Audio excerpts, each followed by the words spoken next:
Hey y'all, and welcome back to another episode. Today we're going to continue to explore the luminaries in our astrology series. So in the last episode, we talked about Mercury and the gods associated with Mercury. Today we're going to be exploring my favorite planet, Venus. And yes, I am a little bit biased. I have a Taurus sun, Mercury, Venus, and I'm a Libra rising. So the true definition of a lover girl. Okay, so let's get right into it. And we'll start with the Venus gods. Okay.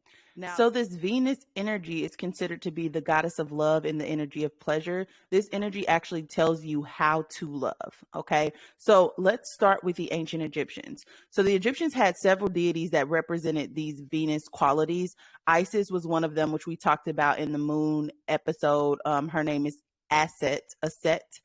Also, their goddess Hathor, they have a goddess named Bastet, and then they have gods Bes and Men. They all kind of have this Venus quality to them, okay? Now, since we already talked about Isis, let's talk a little bit about Hathor, because I think she is the one who, to me, is most closely aligned to this Venus energy.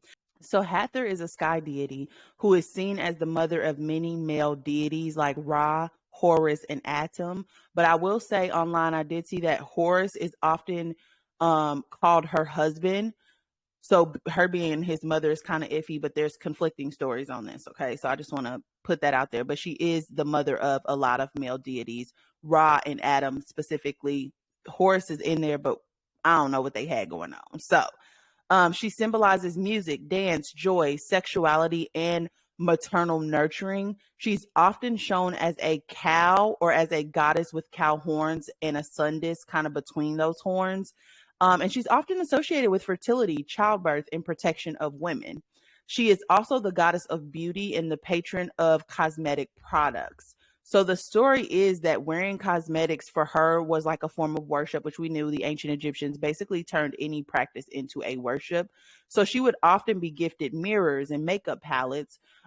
She is also often seen playing an instrument as well because of her association with music, joy, and dance. She is also the goddess of love, pleasure, sexuality, and she also helps souls when they pass over transition into the afterlife as well. They also have Bes, who is a god of music, love, and dance. They have Men, who is the god of reproduction, love, and sexual pleasure. And they also have Beset, and she's the goddess of love, protection, perfume, beauty, dance, and felines. Now, Beset is usually the god that we see with the face of a feline. Okay, so I'll put up a picture so you guys can see. Next, we have the Greeks, and the Greeks had Aphrodite, and she's the goddess of beauty, pleasure, love, creation, lust, desire, sex, fertility, and victory. She's often depicted as a beautiful woman, followed by a winged little god called Eros, who is the god of love and protection. She is associated with doves, apples, scallops, shells, and mirrors.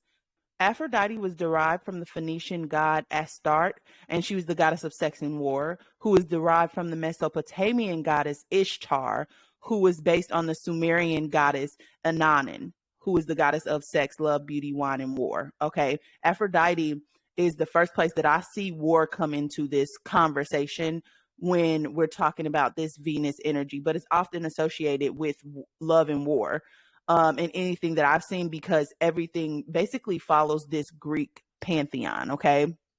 So apparently the first to have this type of goddess was the Assyrians, and she was worshipped as a warrior goddess and was seen as the goddess of prostitutes. She was the daughter of Uranus, who had his penis cut off and thrown into the sea by his son, and she sprung up from that sea foam. Hence, the name Aphrodite translates to sea foam.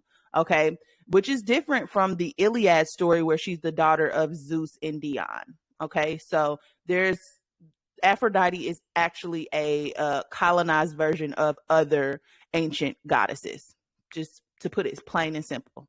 Okay. Now, the Romans, as we know, the Romans typically use the same name. So the Romans called their goddess Venus. Okay. She was associated with love, beauty, desire, sex, fertility, victory, prostitution, and prosperity. She was often called the fisherwoman or the goddess of the sea and trade because, again, the Romans actually just took Aphrodite's backstory or Aphrodite's mythology and applied it to Venus. Before that, she didn't really have like a backstory. Okay. She also played a huge role in weddings and was associated with the aphrodisiac myrtle. The Romans believed her to be the feminine principle necessary for balance and generation of life. She was seen as the force that united the male and female principle and brought them into balance and harmony. Kind of like that two energy that we talked about when we were doing numerology. Most brides would make an offering to her before their wedding. She was said to give military victories, sexual success, good fortune, and prosperity. She did not originally have an origin story until she was linked with Aphrodite, which is what I talked about a few moments ago. Now, the Hindus had Parvati, and she's the goddess of love, beauty, fertility, and devotion. She's often depicted nurturing or being gentle, as she represents the aspect of the divine feminine called Shakti. She often looks like a beautiful and compassionate woman who is a devoted wife and mother. The Babylonians had Ananan, who is also known as Ishtar. They use the names interchangeably. They use the depictions interchangeably because Ishtar was derived from Ananan. Ananan is older than Ishtar, but Ishtar was more widely accepted. She was worshipped for thousands of years. She was the goddess of love. She was also linked to marriage, beauty, desire, and fertility. She was also the goddess of war. So she was linked to destruction and chaos and political power. So she was linked to politics, justice, and governance. And she was often associated with thunderstorms and food preservation. Her story is linked to her love to Muz, who she followed into the underworld and was unable to retrieve him, which is similar to the story of Isis and Osiris, okay? And she was worshipped in Sumeria, Babylonia, and Mesopotamia, and she's often called the Queen of Heaven. So the Mayans had the same goddess for the moon as Venus as well. So the goddess Ishel, she was the goddess of love, fertility, marriage, and pleasure. So she's the one that is closely related to this Venus energy. And then we have the Celtics. The Celtics had Ain, and she's the Irish goddess of love, summer, wealth, and sovereignty. We talked about Ain when we talked about the moon goddesses associated with Celtic culture. They also had Branwen, who was the goddess of love and beauty, and they had Cleodina, who was an Irish goddess of love and beauty. So the main goddess was Ain. So that's who we'll discuss today. So Ain was the goddess of love, fertility, and sovereignty. She is often associated with abundance and a bountiful harvest, as she is linked to the summer solstice. She is also known as the Queen of Elves, the Lady of the Lake, the goddess of earth and nature, and the goddess of luck and magic. Her story is that her father is a sea god, Mannanan, and like water, she has healing capabilities. She is also associated with natural remedies. She was a symbol of hope and love, and she was meant to teach us the meaning of love and bearing children. There's also like a bit of tragedy when it comes to Ain that has to do with grape and unaliving, but that's often not talked about when we talk about her story. So I just wanted to throw that in there because there is like this sense of tragedy in, so today she's used to manifest your heart's desires. She's used for opening your heart to love and magic as well. And then the Norse had Freya. So Freya is looked as the goddess of love, sex, beauty, war.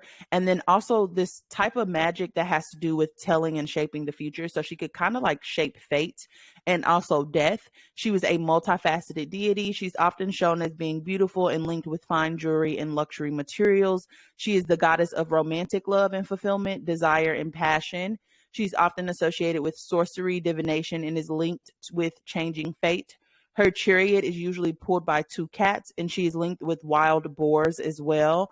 People usually give her mead, which is a drink made of honey, as an offering, or they give her jewelry. So that's it for the ancient gods. Next, let's talk about the associations with Venus, okay?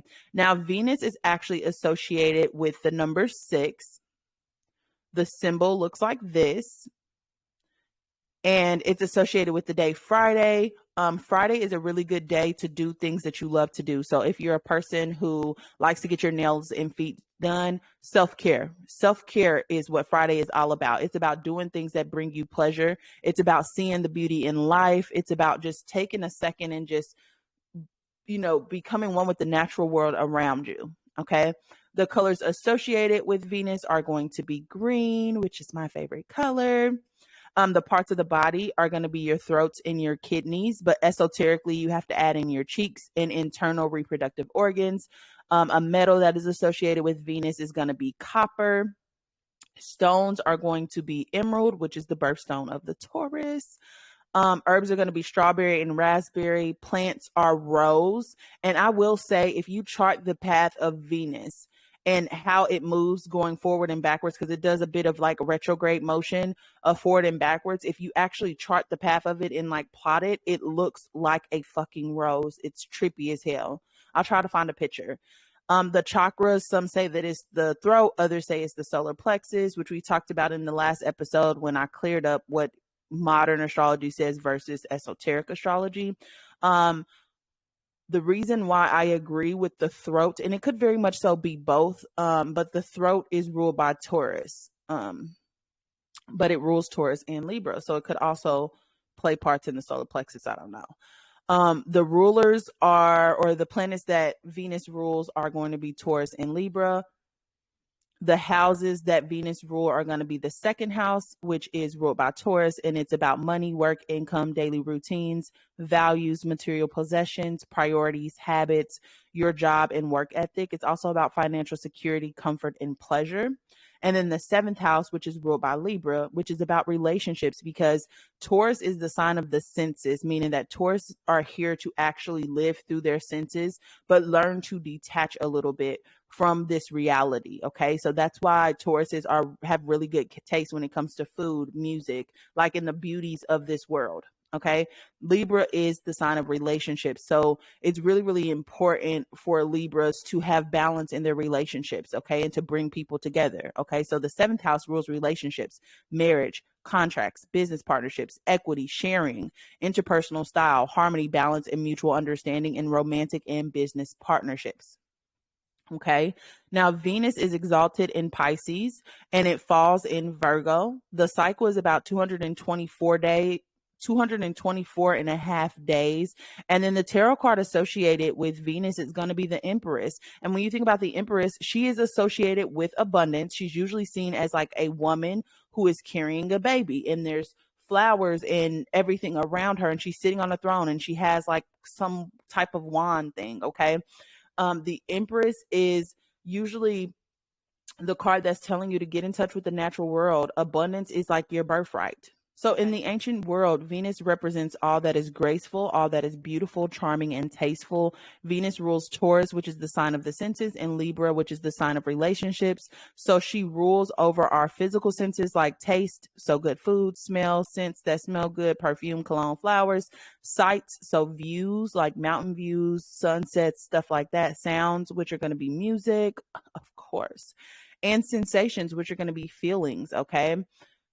So all of these things, all of these senses help us to experience and also enjoy life. Okay. So that's the beauty that Venus brings to us, and also our worth and values as well. Like the things that we think are important, or the things that we think are worth investing our time and energy into, including our ideas, our experiences, and also tangible items. So there's a little bit of materialism that comes with Taurus, but it's not materialistic. It's materialism, meaning that you have an appreciation for the material world. Okay.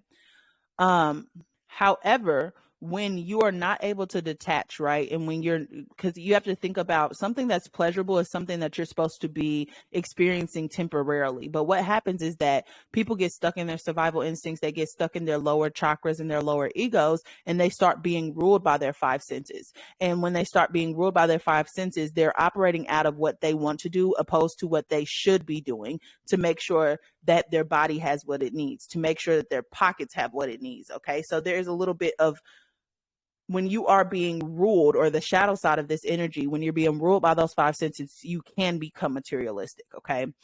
And you can become dependent on your connections to make you feel worthy or loved when we're talking about that Libra energy, because Libra is about relationships, but it's also about peace and balance in those relationships.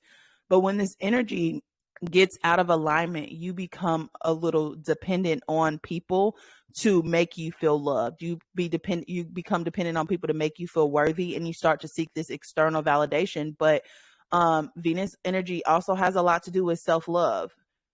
So what will happen is that people will find the need to possess things and possess people. However, what we need to understand is you can never feel at peace and contentment when you're operating out of the shadow side of your Venus. You will always want and need more because you have externalized everything here. So true happiness comes from letting go and enjoying life's gifts temporarily with balance. Libra is what gives you balance, okay? So Central American ancients used to believe Venus to be male and malevolent in nature. Their deity associated with Venus shot self-destructive arrows and darts. So the Mayans tracked Venus full orbit at 584 days and were able to time war according to the stages of this cycle. That's why they believed Venus to be malevolent, meaning that bad, okay? They believe that Venus shows what we are passionate about and how intense our attractions are to people, experiences, and possessions.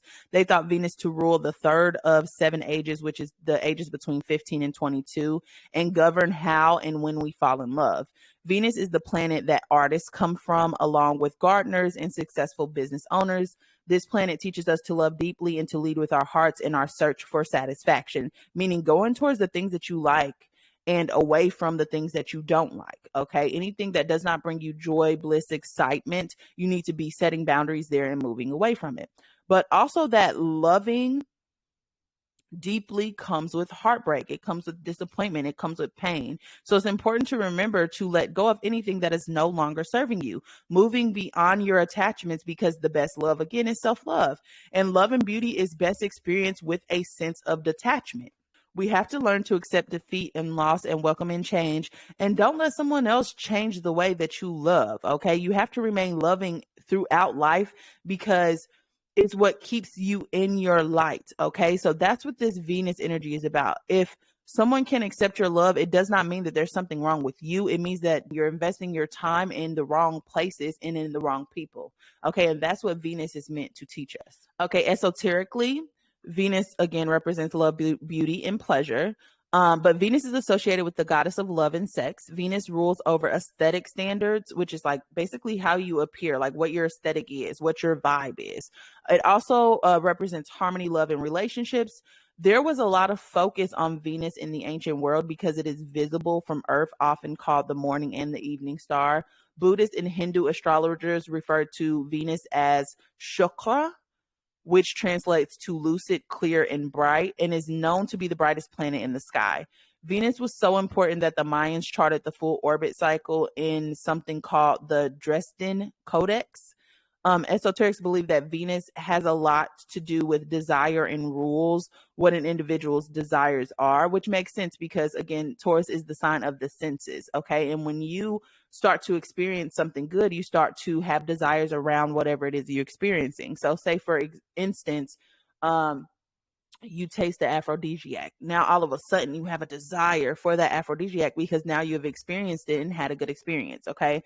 So it's also associated with money, and your individual values in relationships and love. So how we express affection towards others and relate to them. Since Venus also rules beauty, there can be a sense of superficiality here or vanity here. However, when you are Venus dominant and healed, you exhibit traits of peace, unity, compromise, and affection. Venus rotates from east to west, which is opposite of all the planets except for Uranus and the sun. And the ancients had already connected these planets, meaning Uranus and Venus, before Uranus was ever officially discovered. So Venus was considered to be Uranus's daughter, and Venus moves almost at the same rate as the sun. So it's always within 2 signs of the sun. Venus changes zodiac signs every 25 days. And another interesting tidbit is that when you draw Venus's orbit, again, it's geometrically shaped like a rose. In modern astrology, Venus is associated with love, pleasure, and desire as well. Our impulsive need to connect with others comes from Venus, who teaches us how to create bonds and how to show love and affection. Our aesthetic standard, taste, and values, what we spend our money on and what we see value in, comes from Venus placements. Venus is also linked to enjoyment, cooperation, attraction, and the dire need to love and be loved, okay? And also, like, what you find attractive in other people as well. It also has to do with art and music, erotic love, sexual desire, relationships, specifically the one relationships, including like friendships and partnerships and romance. Venus is more visible than Mercury in the sky because it's never more than 48 degrees from the sun. Venus is represented in certain industries like fashion, sex, and beauty. So we're talking cosmetic and jewelry. It has to do with what you find beautiful and the kind of people we are drawn to and what beauty influences our aesthetic. But Venus is also associated with the beauty of the natural world. So all the beauty that we see at sunset when we travel out to countries, all the greenery, the beaches, all of that comes from Venus energy. That is why Venus is associated with green in the Empress and tarot, which again is about the abundance and connecting with the natural world around you. Venus has a contradicting component though, because it is a peacemaker seeking peace, harmony, balance, and compromise. But like the myth, Venus is a warrior. So there is space for vengeance and jealousy here when this energy feels rejected or betrayed. So tread lightly, baby. Okay. I'm speaking from personal experience. As a heavy Venus girly, don't start none, won't be none. Okay. So that is Venus. That concludes our episode on Venus. Next week, we'll be talking about Mars and the ancient gods associated with Mars, which is the planet of war. I hope you like this content. As always, please like, comment, share, and subscribe if you haven't already. I love y'all deep. And until next time.